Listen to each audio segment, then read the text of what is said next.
தில்லை அம்பலவாணனுடைய சரித்திரத்தை, பெருமானுக்கு சரித்திரம் என்று ஒன்று தனியே கிடையாது. நடராஜ பெருமானை பற்றி பேச வந்து திருமாலுடைய பிரபாதத்தை பேசுவான் என்றால், திருமாலை விடவும் சிவபக்தி செய்பவர்களுக்குள்ளே யாரை நாம் அடியாராக கொள்ள முடியும்? ஏதோ தான் அடையாத ஒன்றை அடைந்தவாறே பெருமகிழ்ச்சி அடைந்து அவர் குதிக்கக்கூடிய நிலையை பார்த்த ஆதிசேஷன் இனியும் பொறுத்துக் கொள்ள முடியாது என்று இந்த இடத்துக்கு இன்னும் சிதம்பரம் பேர் வரல. சுவாமி அந்த இடத்துக்கு வரதான் சொல்லல. ஆனா இதை சிதம்பர நடனம்னு சொல்லுவதற்கு காரணம், பரம்பொருளே நாமே செய்ய வைத்த ஒரு காரியத்தால் ஒரு நமக்கே ஒரு சமம் ஏற்பட்டிருக்கிறது. முக்காலும் உணர்ந்தவராய் விளங்கக்கூடிய பரம்பொருள் இதை செய்து இன்னும் அநேக லீலைகளையும் செய்ய வேண்டும் என்ற ஆவலினால் இதையும் நிகழ்த்தி காட்டுபவர்.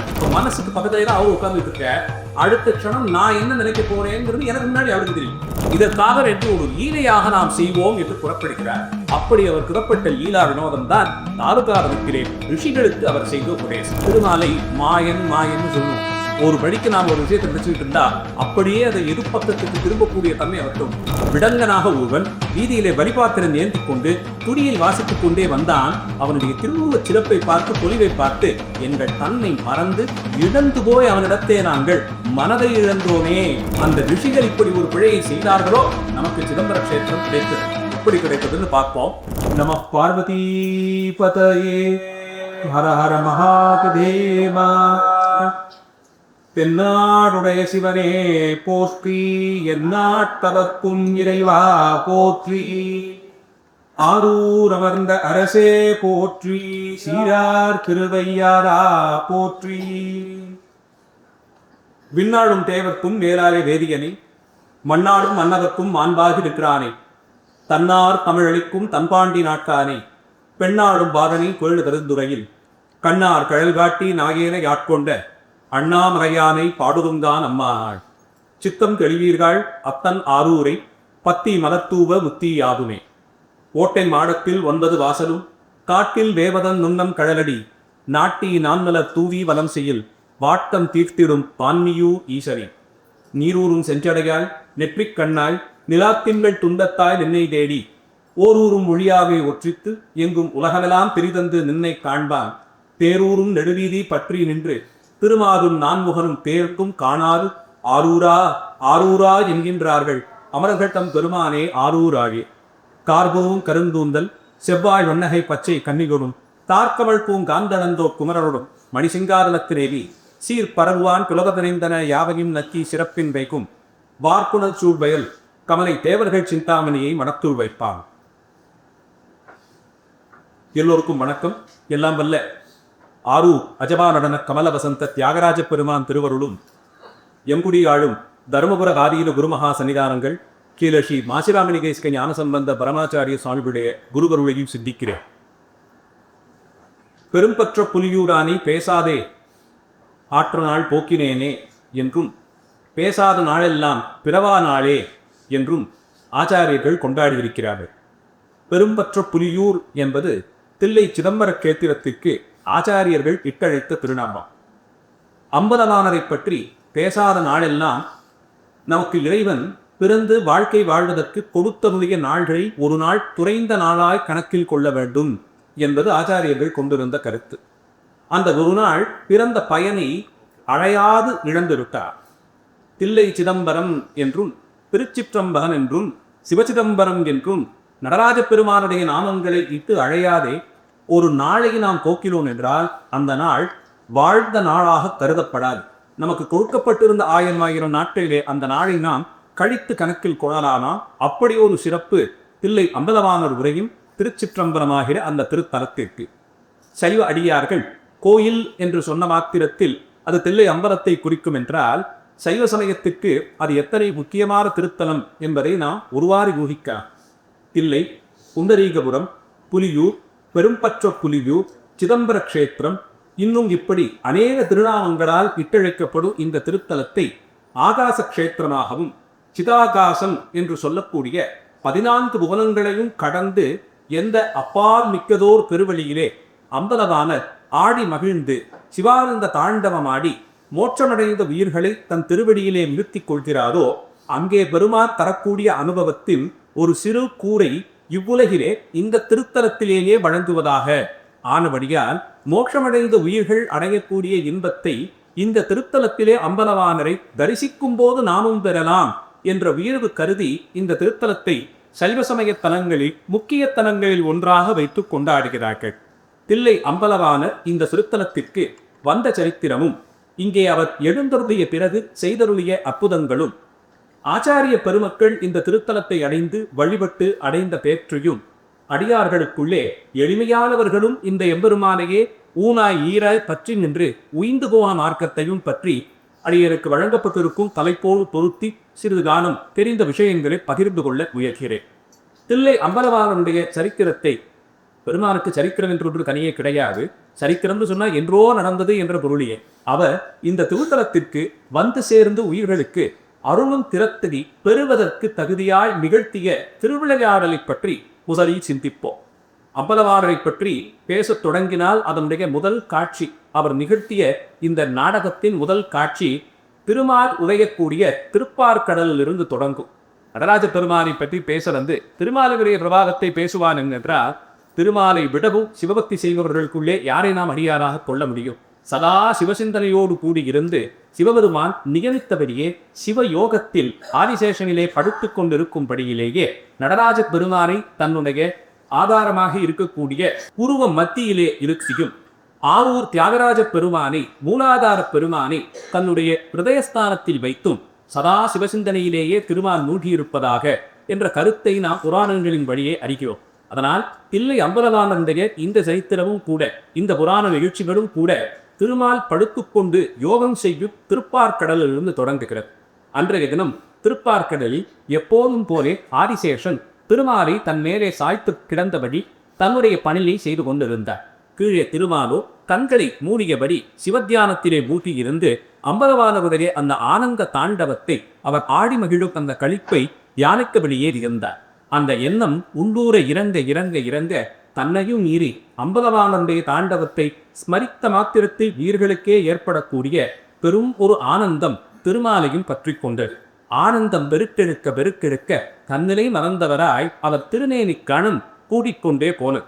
நாமே கொஞ்சம் பூசலாயிட்டோம்னா ரொம்ப நல்லா சந்தோஷமா இருக்கீங்க போல இருக்கேன்னு கேட்பாங்க.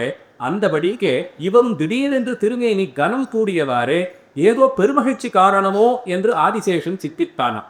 பல காலமாக தொடர்ந்து திருமாலுக்கு அடிமை செய்ய வருவதனால்தான் அவருக்கு ஆதிசேஷன் என்றே பெயர். சேஷன் என்றால் அடிமை, ஆதிசேஷன் என்றால் அனாதியாக எல்லா காலத்திலும் அடிமையாக இருந்தார் என்று பொருள். இப்படி பார்த்தா திருமாலை விடாது பற்றி இருப்பவர் அவர். அவரை விடவும் திருமாலை பற்றி யாருக்கு தெரியும்? என்றுமில்லா திருநாளால் இன்றைக்கு சுவாமி இத்தனை தூரத்திற்கு திருநேனி கனத்து போகும் அளவிற்கு என்ன ஆனதோ என்று சிந்தித்து ஆதிசேஷன் தன்னுடைய 1000 படங்களில் சிலவற்றை கீழே திருப்பி திருமால் இருக்கும் திசையை நோக்கி உற்று பார்த்தபோது மற்றொரு அதிசயமும் அங்கே தென்பட்டதாம். அதுவரை இல்லா சிறப்பால் திருமாலின் முகத்திலே அழகான ஒரு புன்னகை அது வளர்ந்து கொண்டே போனதாம். அந்த இன்பத்தின் பெருக்கீடு கண்களிலே ஆனந்த வெள்ளமாய் துளித்தெடுத்ததாம். திருமாலின் உதடுகள் எல்லாம் துடிக்க துடிக்க சிவநாமத்தை சொல்லிக்கொண்டு பெரும் ஆனந்த நிலையிலே அவர் கூடி கழித்து ஏதோ தான் அடையாத ஒன்றை அடைந்தவாறே பெருமகிழ்ச்சி அடைந்து அவர் குதிக்கக்கூடிய நிலையை பார்த்த ஆதிசேஷன் இனியும் பொறுத்து கொள்ள முடியாது என்று தன்னுடைய சங்கல்பத்தையும் மீறி திருமாலினிடத்தே பணிவன்போடு, பிரபு, இத்தனை காலமும் உங்களுக்கு செய்து வந்த தொண்டின் வழியிலே இன்றுதான் முதல் முறையாக இப்படி எல்லையில்லா ஆனந்த நிலையை தாங்கள் அடைந்து உதடுகள் துடிக்க உதட்டின் நுனி அந்த புன்சிரிப்பால் வளர்ந்து கொண்டே போய் கண்களிலே ஆனந்த வெள்ளம் துளித்து துளித்து வர சிவசிவா என்று தாங்கள் ஜபிக்கக்கூடிய அந்த நிலையை கண்டே இந்த ஆனந்தத்திற்கு காரணம்தான் என்னவோ? இப்படி ஒரு மாற்றத்தை தேவரியிடம் அடியன் கண்டதே இல்லையே. தக்கும் மேலே தங்கள் கொண்ட அந்த ஆனந்தத்தின் வெளிப்பாடாய் திருநேஸ் கணம் கூடிக்கொண்டே போவது ஏனோ உடனடியாக இதை அடியனுக்கு சந்தேகமாய் கொண்டு நிவர்த்திக்க வேண்டும். இப்படி தாண்டி கொண்டு என்னால் இருக்க முடியவில்லை. உங்கள் திருமுகத்தில் இப்படி ஒரு சந்தோஷம், இப்படி ஒரு பரமானந்தம், இப்படி ஒரு நிம்மதி, இந்த இடம் இது மிகவும் வியப்பாக இருக்கிறது. இதற்கு என்ன காரணம் என்று கேட்க அப்போது திருமால் பலகாலம் முன்பாக நடந்த சில விஷயங்களை எல்லாம் ஆதிசேஷனுக்கு எடுத்துரைக்க தொடங்குகிறார். அப்போது அவர் முன்னர் சொன்னது, ஆதிசேஷா, இதுக்கு வேறு ஒன்றுமே காரணம் இல்லை. எல்லாம் வல்ல பரம்பொருளான சிவபெருமான் பல காலங்களுக்கு முன்பாக 48,000 ரிஷிகளுக்கும் அனுக்கிரகம் செய்யும் பொருட்டு தாருகாவனம் என்ற ஒரு வனத்திலே அதுவரை யாரும் கண்டறியாத ஆனந்த தாண்டவம் என்ற ஒரு பரமானந்த கூத்தினை ஆடி காண்பித்த அந்த ஆனந்த தாண்டவத்தை ரிஷிகளின் முன்னிட்டு பெருமான் வழங்கினாலும் நான் தொடக்கமாக எல்லோரும் அதை கண்டு காரும்படியான ஒரு வாய்ப்பு கிடைத்தது. முதலாக நாங்கள் எல்லாம் அந்த ஞானானந்த பெரும் கூத்தை கண்டு மகிழ்ந்தோம். அந்த கூத்தை தரிசித்ததினால் ஏற்பட்ட சிறப்பு, அந்த திருவுருவத்தை அப்படியே மனதிலே நான் இருத்தி கொண்டேன். அவ்வப்போது அந்த எண்ணம் பெருக்கெடுக்க அந்த ஆனந்த தாண்டவத்தை கண்ணூடி ஸ்மரித்த மாத்திரத்திலே வரக்கூடிய எண்ணம் இது என்று கூற, ஆதிசேஷன் அடியன் மட்டும் இந்த ஆனந்த தாண்டவத்தை தரிசிக்காமல் போனது ஏனோ, இது என்ன புது புராணமாக இருக்கிறதே, அது என்ன தாருகாரணம், அவர் யார்கள் 48,000 ரிஷிகள், அவர்களுக்காக சிவபெருமான் ஏன் அங்கே வந்தார், எப்போது நடந்தது இந்த கூத்து என்று கேட்க, ஓ அதை சொல்ல மறந்துவிட்டேன் ஆதிசேஷா, நீ பூமி பாரத்தை தாங்க வேண்டிய படியிலே ஈடுபட்டிருந்த காலத்தில் இந்த ஒரு அற்புத லீலை நிகழ்ந்தது. அதையே நீ இந்த தரிசனத்தை பெறாமல் இழந்து விட்டாய். உன்னை தவிர தேவலோகத்திலே அத்தனை பேரும் எல்லோருமே 30 தேவர்கள் என்ன, 48,000 ரிஷிகள் என்ன, கிண்ணலர்கள் என்ன, கிம்புருஷர்கள் என்ன, நாரதர் என்ன, கருடர் காந்தரதர் என்ன, அத்தனை தேவர்கள் எல்லோருமாக அங்கே சென்றிருந்தோம். நானும் திருமகளும் பிரம்மனும் நாமகளும் எல்லோரும் கூடியிருக்க உலகையாளும் உண்மை பொருளான சபாபதியாக எம்பெருமான் அங்கே அந்த வனத்தினிடையே ஆனந்த தாண்டவம் ஆடினார். பிரம்மதேவன் தாளம் இசைக்க, நாம் மிருதங்கம் வாசிக்க, வாழி வீணை மீட்ட, தேவர்களும் ரிஷிகளும் எல்லாம் இங்கே தோத்திரம் செய்ய, வேதபாகம் முழங்க சுவாமி எங்கே ஆனந்த நிறுத்தம் புரிந்தார். ஆனந்த தாண்டவத்தை அப்படியே உள்ளுக்குள்ளே ஓவியமாய் தீட்டிக் கொண்டு அவ்வப்போது சிவயோகத்திலே அந்த சிதம்பரதரத்தை தரிசித்துக் கொண்டு இருப்பேன். இந்த இடத்துக்கு இன்னும் சிதம்பரம்னு ஊர் பேர் வரல, சுவாமி அந்த இடத்துக்கு வரதான் சொல்லல. ஆனா இதை சிதம்பர நடனம்னு சொல்லுவதற்கு காரணம், சித்தத்தின் உள்ளே சித்தையத்திலே தனக்கு அம்பரமாக்கி கொண்டு ஆடிய நடனம். சித்தம்னா உள்ளுக்குள்ள இருக்கக்கூடிய மனசின் ஆழ இருக்கக்கூடிய இடம், கான்சியஸ் ஆங்கிலத்திலே சொல்லக்கூடிய பகுதி. அதனுள்ளே எம்பெருமானிலிருந்து ஆழக்கூடிய தாண்டம், அதைத்தான் இந்த இடத்திலே சிதம்பர தாண்டவம் என்று சொல்லி விளக்க, ஆதிசேஷன் இத்தனை பேரும் போய் தரிசித்த அந்த சிறப்பை அடியேன் மட்டும் இழந்ததேனோ என்று கேட்க, திருமான் மேலும் ஒரு ரகசியத்தை உனக்கு சொல்லுகிறேன். இந்த தாண்டவத்தை அத்தனை பேருக்கும் ஆதாரமாக எம்பெருமான் காட்டி கொடுத்தாலும் மனிதர்கள் இன்னும் சாமானிய மனிதர்கள் பூலோகவாசிகள் இந்த தரிசனத்தை பெறதில்லை. அதற்காக வேண்டி மீண்டும் ஒரு முறை இந்த தாண்டவத்தை ஆடியிருக்கிறார் என்று சொல்லி தாருகாவனத்தினுடைய வைபவத்தை சொல்லத் தொடங்குகிறார். தாருகாவனம் பாரத தேசத்தில் ஆரண்யங்களாக இருந்த புண்ணியமான காடுகளிலே ஒன்றாக இருந்ததாம். இது இன்றைய காலத்திலே மத்திய பிரதேசத்தின் பகுதிகளில் பெரும் பகுதியை அடக்கியிருந்த இடம்தான் தாருகாவனம் என்று பௌராணிகர்களும் அதை சார்ந்து ஆராய்ச்சி மேற்கொண்டவர்கள் சொல்லுகிறார்கள். அப்படி போனாலும் புண்ணியமான பாரத தேசத்தில் ஏதோ ஒரு பகுதியிலே அடர்ந்த வனப்பகுதியாக இருந்தது. ரம்யமாக இருக்க அந்த வனப்பகுதியிலே சாமானிய மனிதர்கள் சஞ்சாரம் இல்லாமல் இருந்தபடியா ரிஷிகளும் ரிஷிபத்னிகளும் தங்களுக்கான குடில்களை அமைத்துக் கொண்டு அங்கே தங்கியிருந்து பலகாலம் தபஸிலே மூழ்கி இருந்தார்கள். பல்வேறு யாககாரியங்களை செய்து வந்தார்கள். அவர்கள் அப்படி கவம் செய்யவும் யாகம் செய்வதற்குமான காரணம் என்னவென்றால், சிவபெருமான் வேதங்களையெல்லாம் செம்மனை கொண்டு வெளிப்படச் செய்து அந்த வேதத்திலே சொல்லப்பட்டிருக்கக்கூடிய நைமித்திக காரியங்களை, நித்திய காரியங்களை, தவறாமல் செய்ய வேண்டிய யாக காரியங்களை இந்த ரிஷிகளிடம் ஒப்புவித்து, நீங்கள் உலக நன்மையின் பொருட்டு தவறாமல் இந்த யாகங்களை இயற்றி வாருங்கள் என்று உபதேசம் செய்திருந்தார்.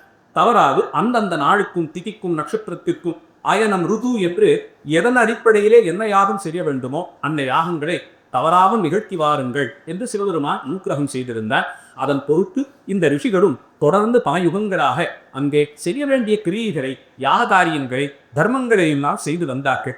அவர்களுக்கு உசாத்துணையாக அவர்கள் தம் பத்தினிமார்கள், ரிஷிபத்தினிகள் அவர்களுக்கு அங்கே இருந்து உபகாரம் செய்து இப்படி பல ஆண்டுகளாக தொடர்ந்து அங்கே இந்த யாக காரியங்கள் எல்லாம் நடந்து வந்தார். இது ஒருபுறம் நல்ல விதமாக போக அங்கே ஒரு சில வருடங்கள் கழித்து ஒரு சிறு குழப்பம் ஏற்பட்டதாம். எந்த வேதத்தை கையிலே கொடுத்து இதிலே சொல்லி இருக்கக்கூடிய யாகங்களை எல்லாம் செய் என்று பெருமான் நியமித்தாரோ அந்த வேதங்களிலேயே சாமானியமான பலன்களை நாமே பெறுவதற்கென்று சொல்லி இருக்கக்கூடிய வேத பாகங்களை இந்த முனிவர்கள் கண்ணுற்றார்கள். அதிலே ஒரு குறிப்பிட்ட யாகத்தை இந்த நியமத்தோடு செய்தால் நீயே அடுத்த இந்திரனாகிவிடலாம் என்று சொல்லப்பட்டிருக்கும். இன்னும் சில தர்மங்களை சொல்லி இதன் வழியே நீ செய்ய வேண்டிய யாக காரியங்களை எல்லாம் செய்து முடித்தால் குபேரபட்டணத்திற்கு அரசனாகக்கூடிய யோக்கியதை உன்னையே வந்து சேரும், நீயே அடுத்த குபேரனாகிவிடலாம் என்று சொல்லப்பட்டிருக்கும். 3 உலகங்களையும் அரசாட்சி செய்வதற்கு ஒரு யாகம், எல்லா விதங்களிலும் எல்லோரையும் வெல்வதற்கு தகுதியாக சில தபசு, இப்படி தவமும் யாகமும் செய்து இது போன்ற பலன்களை அடைந்து விடலாம் என்று சொல்லப்பட்டிருந்தது.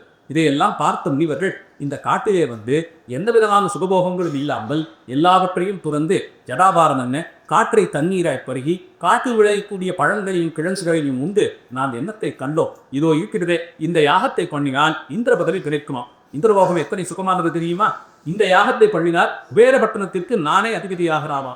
அழகாபுரிக்கு நான் தான் அதிபதினு சொன்னா கேட்க எவ்வளவு ரம்யமாக இருக்கிறது. இது போன்ற சுகங்களை எல்லாம் இழந்து யாரோ மனிதர்கள் நல்லா இருக்கட்டும்னு சொல்லி நானே இத்தனை சிரமப்பட்டுட்டோம். நம்முடைய வயிறு ஏன் இவ்வளவு ஒடிந்து போய் நான் ஏன் இத்தனை தூரத்திற்கு எந்த போகமும் இல்லாம துன்பப்படணும்? நம்மகிட்ட தான் இதெல்லாம் இருக்கு, இதிலேயே சொல்லியிருக்க யாகங்களை நாமும் செய்வோம் என்று சொல்லி இந்த யாகங்களின் மூலமாக நாம் உயர்ந்த பதவிகளை அடையலாமே என்று செய்யலாம் அவர்கள் துணைத்திருந்த ஒரு கால். இதை அறிந்த திருநாள் நேரே சிவபெருமானிடம் சென்று பிரதட்சணம் செய்து நமஸ்கரிக்க நின்று, பரம்பொருளே, நாமே செய்து வைத்த ஒரு காரியத்தால் ஒரு நமக்கே ஒரு சமம் ஏற்பட்டிருக்கிறது. எந்த ரிஷிகள் தங்களுக்கென்று எதையும் செய்து கொள்ள மாட்டார்களோ, எந்த ரிஷிகள் எப்போது உலக நன்மையை சிந்தித்திருப்பார்களோ, மற்றவர்களுக்கு என்று வாழ்வதே பிரதமாக யார் கொண்டிருப்பார்கள் என்று நம்பி இதையெல்லாம் அவர்களிடத்தை ஒப்புவித்தோமோ, அவர்கள் அதில் நாம வேண்டாம் நினைத்த பகுதிகளையும் சேர்த்து வாசித்து முடித்து நாமே இந்த யாகத்தை பற்றி அடுத்த இந்திரன் ஆகக்கூடாது, அந்த யாகத்தை பற்றி அடுத்த குபேரன் ஆகக்கூடாதுன்னு பேசுற அளவுக்கு வந்து விட்டது. உடனடியாக போய் இதை தடுத்து நிப்பாட்டி அவர்களுக்கு இந்த தெளிவை நாம் வழங்கவில்லை என்றால் இது உலக நன்மைக்கென்று ஏற்பட்ட விஷயம் உலகத்திற்கு எதிர்மறையாய்க்கோ நின்று விடுமோ என்று அச்சம் வருகிறது. எல்லா லீலைகளுக்கும் பிறப்பிடமான உன் சன்னிதானத்திலேயே வந்து இதையும் விண்ணப்பமாக வைத்து, பெருமானே, நீரே இதற்கும் ஒரு தீர்வை சொல்ல வேண்டும் என்று பிரார்த்தித்து கேட்டுக்கொள்ள, முக்காலும் உணர்ந்தவராய் விளங்கக்கூடிய பரம்பொருள் இதை செய்து இன்னும் அநேக லீலைகளையும் செய்ய வேண்டும் என்ற ஆவலினால் இதையும் நிகழ்த்தி காட்டுபவர்.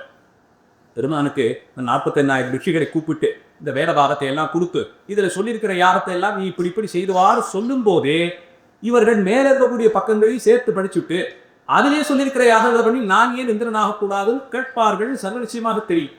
உள்ளுவார் உழிப்பெல்லாம் உடலிருந்து அருதி என்பார் அப்பர் சுவாமிக்கு. நம்ம மனசுக்கு பக்கத்துல தான் அவ உட்கார்ந்துட்டு இருக்க, அடுத்த க்ஷணம் நான் என்ன நினைக்க போறேங்கிறது எனக்கு முன்னாடி அவருக்கு தெரியும். இனியிலிருந்து 50 வருஷம் கழிச்சு இவன் இந்த தேதியில இந்த நிமிஷம் என்ன பண்ண போறான் அவருக்கு நிச்சயமா தெரியும். 100 வருஷம் கழிச்சு அடுத்த ஒரு பிறவி இருந்தால் அந்த பிறவியிலே இந்த தேதியிலே இவன் என்ன செய்வார் அத்தனையும் தெரியும். அடியரை மட்டும் இல்லை, உலகத்துல எத்தனை கோடி கோடி உயிர்கள் உண்டோ, எறும்பு கண்ணுக்கு தெரியாத தேரை பூச்சியில் ஆரம்பித்து யானை அளவிலும் 84,000 கோடி ஜீவார்ப்பணர்களுக்கும் மனசிலே என்ன தோன்றும் என்பதை முக்கால் முழுவதும் உணர்ந்தவர் பெருமான். நான் இவர்களுக்கு இதை கொடுத்த போதும் இந்த மாதிரி ஒரு சூழ்நிலை வரும்னு தெரியும். வருவதற்கு காரணம் மேற்கொண்டு நடக்க வேண்டிய திருவிளையாடல்கள். அந்த ரிஷிகள் இப்படி ஒரு பிழையை செய்தார்களோ நமக்கு சிதம்பர கஷேத்திரம் கிடைத்தது. எப்படி கிடைத்ததுன்னு பார்ப்போம். இதை தெரிந்து கொண்டவுடன் பெருமான் போய் அத்தனை பதறி ஒழிந்து சிவபெருமான் நிலத்தே இதற்கு ஒரு தீர்வை சொல்ல வேண்டும் என்று கேட்டுக்கொள்ள, பெருமான் புறப்பட்டு செல்வோம், இதற்காக வேண்டி ஒரு லீலையாக நாம் செய்வோம் என்று புறப்படுகிறார். அப்படி அவர் புறப்பட்ட லீலா வினோதம் தான் தாலுகாரனுக்கிலே ரிஷிகளுக்கு அவர் செய்த உபதேசம். அதன்படி சுவாமி பிக்ஷாடனராக புறப்பட்டார். திருமாலை மோகினியாக புறப்படும்படியாய் மோகனாவதாரம் செய்யும்படியாக புறப்பட்டார். திருமாலை மாயன்னு சொல்லுவோம். ஒரு படிக்கு நாம் ஒரு விஷயத்தை நினைச்சுக்கிட்டு இருந்தா அப்படியே அதை எதிர்பக்கத்துக்கு திரும்பக்கூடிய தன்மை அவர்கிட்ட உண்டு. மாயினாலே அத்தனையும் மறைச்சு வேற மாதிரி அதை மாற்றி விட்டுடுவார். அதனால நீ மோகினியாக புறப்படு. பார்த்தவுடன் யாராக இருந்தாலும் தன் கட்டுப்பாடை இழந்து உன் பேரியை மோகம் கொள்ளும் அளவிற்கு அழகான ஒரு பெண் உருவத்தை திருமாலும் எடுத்துக் கொண்டார். சிவபெருமான் பிக்ஷாடனராக புறப்பட்டார். திருவேணியிலே ஆடை பௌபியலும் கூட ஒன்றும் கிடையாது. அப்படியே புறப்பட்டார். நல்ல கனமான ஒரு பாதுகையை அணிந்து கொண்டார். வேதங்கள் பாதுகையாக இருந்தது. பெருமான் அந்த பாதுகையை தேய்த்து நடக்க அந்த வேதங்கள் பராக் சொல்லிக் கொண்டே வந்ததாம். புறப்பட்டு விட்டார். பெருமான் புறப்பட்டு விட்டார். தாருகாவனத்திற்கு எழுந்தருளியார். உலகத்தூரங்கள் எல்லாம் அங்கேதான் நடக்கப் போகிறது. வாருங்கள் தேவர்களுக்கெல்லாம் பராக் சொல்லிக் கொண்டு வேதம் சொல்ல பெருமானுடைய பாதுகைகளுக்கு வேத துவனி புறப்பட கைலாயத்திலிருந்து புறப்பட்டார். கூட துணைக்கு யாருன்னா கையிலே ஒரு திருவோடு, அதில் தான் பலி ஏற்றணும். திருவோட்டை கையிலே எழுதி கொண்டார். கூட அந்த காட்டு பகுதியை நுழைந்தவுடன் ஒரு சின்ன குட்டி மான் தேடிக்கிட்டே பின்னாடியே ஓடி வந்துதான். போன்னு சொன்னால் விடாம தொடர்ந்து வந்துதான். அதுக்கு ஒரு தர்ப்பப்புல்லை ஊட்டி கொண்டே நடந்தார். ஊட்ட அதுவும் சாப்பிட்டு கொண்டே கூட வந்தது. கையிலே சூலாரிடம், ஒரு கையிலே தமருகம். இதை எடுத்துக்கொண்டு இந்த தமருகத்தை வாசித்துக் கொண்டே உரியெழுப்பியபடியே சுவாமி புறப்பட்டு ரிஷிபத்னிகள்லாம் இருக்கக்கூடிய வீட்டு பகுதிக்கு சென்றார். வீதிகளாரும் நடக்க தொடங்கினார். தமருகத்தை வாசித்துக் கொண்டு கையிலே வெல்பாத்திரம் சூலாயுதத்தோடு அழகே உருவமாக புறப்பட்டார். சிவபெருமான் ஒருவருக்குத்தான் எந்த திருவேழம் சாத்தினாலும் அதனுடைய முழுமையான சாமர்த்தியம் அவர்கிட்ட மட்டும்தான். சுவாமி கல்யாண சுந்தரராக மீனாட்சி அம்பிகை கல்யாணம் பண்ணிட்டு வந்தார். உலகத்துல இது போல ஒரு கல்யாண மாப்பிள்ளையை பார்க்கவே முடியாது. அத்தனை அழகும் ஒரு சேர பெற்றவர் ஒருவர் தான் சொல்லுபடியாக இருக்கும். அன்னைக்குத்தான் அவருக்கு அத்தனை ஆபரணம் கட்டு பீதாம்பரம் எல்லாம் தெரிப்பார். அந்த பட்டு பீதாம்பரம் அதுக்கு முன்னாடி இவ்வளவு அழகா இருக்காரு. சுவாமி அதை உறுத்தி கொண்ட பிறகுதான் அந்த பட்டு பீதாம்பரத்துக்கு அத்தனை அழகு வரும். அதை வரையில் அந்த ஆபரணங்களுக்கெல்லாம் அத்தனை அழகே இருக்காது. அவர் சாத்தி கொண்ட பிறகு அந்த ஆபரணங்கள் எல்லாம் தனித்து சிறப்பு பெறும். அந்த படிக்கு எல்லா ஆபரணங்களையும் சாத்தி கொண்டு வந்தாலும் ஒருபடி ஒரு ஆபரணம் இல்லாமல் பாதத்தை மட்டும் அணிந்து கொண்டு நக்னமாக தையிலே பலிபாத்திரம் ஏந்தி அப்படியே வீதிகளாக நடந்து வந்தாலும் அந்த அழகு அழகுத்தான். பைரவனாக வந்தாலும் ஒரேபடி, வீரபத்ரராக வந்தாலும் ஒரேபடி. எந்த திருக்கோலம் பூண்டாலும் மாகேஸ்வர நோக்கங்கள் மட்டுமில்லை, மதுரை என்பதிலே விறகு வெட்டியாக புறப்பட்டு வந்தார். இவரை போலே சாமர்த்தியமாக விறகு வெட்டி விற்கக்கூடியவர் யாருமே இல்லை. பழைய செட்டியாக புறப்பட்டு வந்தார். இவரை போலே போய் ஓடி ஓடி விழுந்து விழுந்து வளையை வாங்கி கொள்ளணும்னு ஆசை பெண்களுக்கு வரவே இல்லை. பரஞ்சோதியார் சொல்லுவார், போட்டுக்கிட்டு இருந்த வளையை வாங்கிட்டாங்க, வளையை கை நிறைய போட்டாச்சு, கிட்ட போய் இவரை பார்க்கணும்னு ஆசை. அணிந்த வளையலை கழட்டி கட்டி ஓரமாக வச்சுட்டு திருப்பி கையை கட்டி இன்னும் 2 வளையலை போகணும்னு கேட்டார்களாம் அந்த பெண்கள். அந்தபடிக்கு சாமர்த்தியசாலியாக கொண்டு வந்த வளை எல்லாவற்றையும் விட்டு தீர்க்கக்கூடிய சாமர்த்தியமும் உண்டு. இவரை போலே எந்த வேடம் கரித்தாலும் பரிபூர்ண சாமர்த்தியம் அதிலே யாருமே பெற முடியாது. அப்படி ஒரு சகல கரைகளிலும் சமர்த்த. ஆனால் இங்கேயும் புறப்பட்டு பிக்ஷாடனராக வந்தார். ரிஷிபத்திகளுக்கு எல்லாம் அங்கே ஒரு கர்வம். காட்டை விட்டு நாங்கள் எங்கேயுமே உள்ள போனதில்லை, எங்களை ஒருத்தருமே பார்த்ததில்லை. ஆனால் எங்களுக்கு இருப்பது போலே கற்பின் திறமை யாருக்குமே கிடையாது. சாமானிய ஸ்திரீகள்னா எல்லா உலகத்திலும் இருக்காங்க, அவங்க எல்லாம் உலகத்தில் ஈடுபட்டவங்க, வீதியில போறாங்க வராங்க, எங்களை மாதிரி கற்பவர்களுக்கு இருக்குமோ என்று ஒரு அகங்காரம். முதல் முறையாக இவர் வீதியிலே துடியை வாசித்துக் கொண்டே வீதி யாரை எதிர்ந்தருளினார். வீதி விடங்கராக நடங்குலாவினார். வீதி விடங்கராக புறப்பட்ட மாத்திரத்தில் பார்த்த ஸ்திரீகள் அத்தனை பேரும் மோகித்து தம் நிலைமை மறந்து போய் ரிஷிபத்திரன் என்பதையெல்லாம் கனிசியாது விட்டு துறந்து சாமியை பின்தொடர்ந்து சென்றார்களாம். வீட்டில் என்ன செல்வம் இருக்கோ அத்தனையும் கொண்டு வந்து பலிபாத்திரத்திலே சேர்த்தார். காரணம், இன்னொரு முறை போய் கிட்ட போய் அவரை பார்க்கணும். இதுக்காக என்ன செல்வம் இருக்கோ அத்தனையும் கொண்டு வந்து நிரப்ப அந்த பலிபாத்திரம் நிரம்பிக்கொண்டே போச்சான். எதை கொடுத்தாலும் பெற்றுக்கொள்வார். சுவாமி பலிபாத்திரம் ஏந்தி வருவது அங்கே பலியாக கேட்பது நம்முடைய ஆணவத்தை தான். சிக்ஷாடனராக சுவாமி புறப்பட்டு வராருன்னா ஆணவ மலத்தை அங்கே கொண்டு போய் பலியாக கொடுக்கணும். உற்சவங்கள் எல்லாம் கடைசி நாளைக்கு மிந்தன நாள் பிக்ஷாடன புறப்பாடு ஏற்பாடு செய்வார். வாட்சி இன்னும் கொஞ்ச நாள்ல கபாலீஸ்வர பெருமான் பிரம்மோற்சவம் நடக்க இருக்கிறது. அதிலே கடைசி நாளுக்கு முன்னாடி நாள் பிக்ஷாடனராக சுவாமி புறப்படுவார். கையிலே பலிபாத்திரம் ஏந்தி கொண்டு பிக்ஷாடன் ஊற்றி வருவார். காரணம், உற்சவத்தினுடைய பூர்த்தி நிறைவு நாளங்களுக்குள்ளே அகங்காரம் மலம், ஆணவ மலம் முழுவதுமாக அழிந்து விட்டு போயிருக்கிறோம். ஒவ்வொரு நாளும் வெவ்வேறு ஆகாரத்தை வருவதற்கு தாத்பரியங்கள் எல்லாம் சொல்லப்பட்டிருக்கு. யார் ஆணவ மலத்தை பலித்தார்களோ அவர்களுக்கு தான் திருக்கல்யாணம் பிராப்தமாகும். அதனால தான் நிறைவு நாள் கல்யாண உற்சவத்தையும் காண்பித்து கொடுத்து அவன் உமையோடு சேர்த்து அனுக்கிரகம் என்றாப்ப கைலாய வாகனத்திலே சுவாமி புறப்படுறார். அப்படி கொண்டு வந்த பலிபாத்திரம் நிரம்ப இந்த ரிஷிபத்திரிகள் எல்லாம் அதை கொண்டு போய் சேர்த்தார்கள். தங்கள் நிலையை மறந்து போய் கலங்கி நின்றார்கள். இது ஒரு பக்கம். மற்றொரு பக்கத்திலே இந்த ரிஷிகள்னா வேற புத்தகத்தை பார்த்து இந்த யாகம் அந்த யாகம் ஆபுதியை கொடுத்து கொண்டே இன்னும் ஒரு வாரம் நான் இந்திரன் ஆயிடுவேன், அவன் குபேரன் ஆயிடுவான் அங்கே யாகம் செய்து கொண்டிருந்த இடத்துக்கு மோகினியாக திருமால் புறப்பட்டு சென்றார். அழகே வடிவமாக ஒரு பெண்ணாக அவர் புறப்பட்டு சென்ற மாத்திரத்தில் புஸ்தகத்தை பார்த்து கொண்டே இருந்தவர்களுக்கு ஒரு க்ஷணம் அந்த இடத்துல அவளை பார்த்த மாத்திரத்திலே அத்தனை மறந்தார். கலக்கம் ஏற்பட்டது. என்ன செய்து கொண்டிருந்தோம், நாம் யார், என்ன சொல்லிக் கொண்டிருந்தோம், அப்படியே விடைபெற்று போச்சு. ஒரு நடை இந்த பக்கத்திலே அந்த மூலைக்கு, அந்த மூலையில இந்த மூலை, 2 பக்கமும் நடந்துட்டு காணாம போயிட்டார். இவர்கள் எங்கே விட்டோம், என்ன செய்து கொண்டிருந்தோங்கிறது மறக்கிற அளவுக்கு தங்களுடைய மனம் பிழன்று போனது.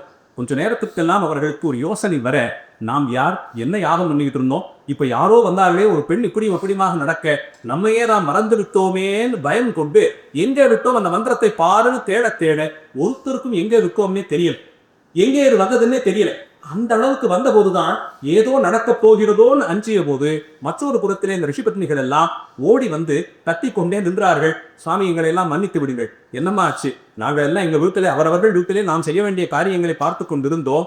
திடீரென்று விடலையாக ஒருவன், விடங்கனாக ஒருவன் வீதியிலே பலிபாத்திரம் ஏந்தி கொண்டு துடியில் வாசித்துக் கொண்டே வந்தான். அவனுடைய திருவுருவச் சிறப்பை பார்த்து, பொலிவை பார்த்து எங்கள் தன்னை மறந்து இழந்து போய் அவனிடத்தே நாங்கள் மனதை இழந்தோமே, இது இப்படி போன்ற அபச்சாரம் ஆகிவிட்டதே, அதனால் எங்கள் கத்துத்திறன் குலைந்து போனதேன்னு அங்கே கவலைப்பட்டு நிற்க, இது 2 பேருக்கும் ஏதோ பிரச்சனை போல இருக்கிறது. அங்கே ஒரு இளைஞன் ஆடவனாக புறப்பட்டு சென்றான். இங்கே ஒரு பெண்மதத்தி வந்து நம்மை மையல் கொண்டாள். இது ஏதோ சரியில்லை, யாரோ அசுரர்கள் இதை செய்கிறார்கள் போலும், நாம் இருக்கக்கூடிய இருப்பிடத்திற்கு வந்து யாகக்களை கலைக்க வேண்டி யாரோ செய்வது போலும் என்று நினைத்து கொண்டு அவர்கள் பெருமான போதுதான் அந்த பக்கத்துக்கு வர. மோகினி மறைஞ்சாகிவிட்டது.